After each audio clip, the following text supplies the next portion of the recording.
গুই সাপ জাতীয় একটা প্রাণীর কথা সহিহ বুখারীতে এসেছে, যেটা আমাদের বাংলাদেশে অনেক এলাকায় সান্ডা বলে থাকে। তো এই গুই সাপ জাতীয় প্রাণী খাওয়া কিন্তু হারাম নয়। আমরা সহিহ বুখারীর বর্ণনায় জেনেছি যে আল্লাহ রাসূল সাল্লাল্লাহু আলাইহি ওয়াসাল্লামের স্ত্রী মাইমুনা রাদিয়াল্লাহু তাআলা আনহার বাসায় আল্লাহ রাসূল সাল্লাল্লাহু আলাইহি ওয়াসাল্লাম সহ অনেক সাহাবারা খেতে বসেছিলেন। সেখানে একটা প্লেটে গুই সাপকে ফ্রাই করে দেওয়া হয়েছিল। তো রাসূল সাল্লাল্লাহু আলাইহি ওয়াসাল্লাম খেয়াল না করে সাধারণ গোশত মনে করে সেখানে তিনি হাত দিচ্ছিলেন। তখন অনেক মহিলা সাহাবারা বললেন, ইয়া রাসূলুল্লাহ, এটা তো দব, এটা তো গুই সাপ। এই কথা শুনে আল্লাহ রাসূল সাল্লাল্লাহু আলাইহি ওয়াসাল্লাম সেখান থেকে হাতটা সরিয়ে নিলেন। তো এই দৃশ্য দেখে খালিদ ইবনে ওয়ালিদ রাদিয়াল্লাহু তাআলা আনহু উনি জিজ্ঞেস করলেন, ইয়া রাসূলুল্লাহ, গুই সাপ খাওয়া কি হারাম?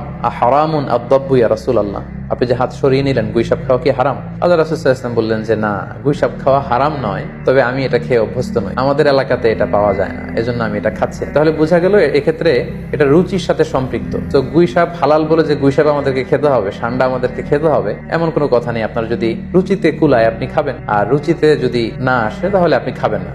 কোনো স্কলাররা বলেছেন যে সাগরের প্রাণী খাওয়া তখন জায়েজ হবে যদি সেটা সবসময় সাগরে বসবাস করে, অর্থাৎ সেটা জলজ প্রাণী হতে হবে। কিছু সময় জলে থাকে, আবার কিছু সময় স্থলে থাকে, এ জাতীয় প্রাণী খাওয়া যাবে না। যেমন ব্যাঙের কথা ওনারা উল্লেখ করেছেন। আল্লাহ রাসূল সাল্লাল্লাহু আলাইহি ওয়াসাল্লাম ব্যাঙ হত্যা করতে নিষেধ করেছেন, আর যে প্রাণী হত্যা করা নিষেধ সেটা খাওয়াও নিষেধ, সো ব্যাঙ খাওয়া যাবে না। এক্ষেত্রে ওনারা কুমিরের কথা উল্লেখ করেছেন, কারণ কুমির পানিতেও থাকে আবার ডাঙ্গাতেও থাকে, আর কুমির হচ্ছে খুবই ফেরোসাস, খুবই হিংস্র প্রকৃতির প্রাণী। সো এটার গোশত খেলে ওইটার একটা অ্যাটিটিউড মানুষের মধ্যেও চলে আসতে পারে। এজন্য শুধু মালিকি মাযহাবে কুমির খাওয়াকে ওনারা অ্যালাউ করেছেন, বাকি সব স্কলাররা কুমির খেতে নিষেধ করেছেন। এক্ষেত্রে আমরা কচ্ছপের কথা উল্লেখ করতে পারি। কচ্ছপ শুধু পানিতেই থাকে না, কচ্ছপ পানিতেও থাকে, আবার কচ্ছপ স্থলেও থাকে। তো এক্ষেত্রেও স্কলাররা কচ্ছপের ব্যাপারে দ্বিমত পোষণ করেছেন। তবে শাফি মাযহাবে কচ্ছপ খাওয়া জায়েজ, তবে সেক্ষেত্রে ওনারা শর্ত আরোপ করেছেন যে এটাকে স্লটার করে, জবাই করে তারপরে কচ্ছপের মাংস খেতে হবে। শামুকের কথা, ঝিনুকের কথা, কাঁকড়ার কথা, সো এগুলো খাওয়া হানাফি স্কুল অফ থটে মাকরু বলা হয়েছে।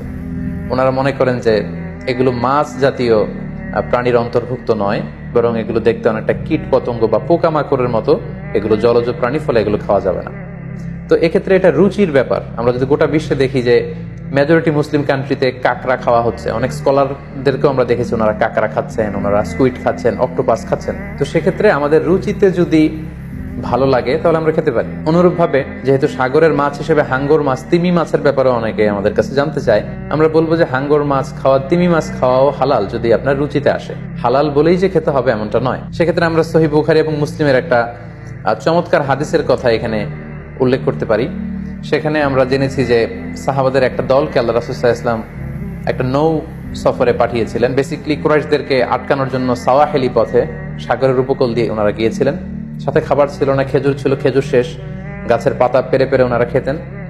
হঠাৎ প্রচন্ড ক্ষুধার্ত অবস্থায় 300 জন সাহাবীর একটা কাফেলা, তারা সাগরের পাড়ে যেয়ে দেখলেন সাগরের ঢেউয়ের ধাক্কায় বিশাল এক তিমি মাছের মতো একটা প্রাণী পড়ে আছে। ওনারা এই তিমি মাছ তখন খেতে আরম্ভ করলেন। তারা সেখানে প্রায় 1 মাস ছিলেন, সংখ্যায় ছিল 300 জন সাহাবীর মতো। ওনারা এই তিমি মাছ খেয়ে, এটাকে ফ্রাই করে, এটাকে সিদ্ধ করে করে টানা 1 মাস ওনারা খেলেন। এবং হাদিসে এসেছে যে আমরা এই তিমি মাছের গোশত খেয়ে, যদিও হাদিসে শব্দটা এসেছে আম্বার জাতীয় একটা মাছ, তো এটা এত বড়, এটা ব্লু ওয়েল টাইপের কোন একটা মাছ হবে, নীল তিমি টাইপের কোন একটা মাছ হতে পারে। কারণ হাদিসে এসেছে মাছের গোশত খেতে খেতে এটার কঙ্কাল বের হয়ে আসলো। তো একজন সাহাবা এটার পাজরের একটা কঙ্কালকে বালুর মধ্যে গেড়ে দাঁড় করালেন, কঙ্কালের একটা হাড্ডি। এই হাড্ডিটা এত বড় ছিল যে সাহাবারা ওই হাড্ডির নিচে দিয়ে ওট সহ, ওটার হাওদাত সহ যেতে পারছিলেন এবং ব্যাক করতে পারছিলেন।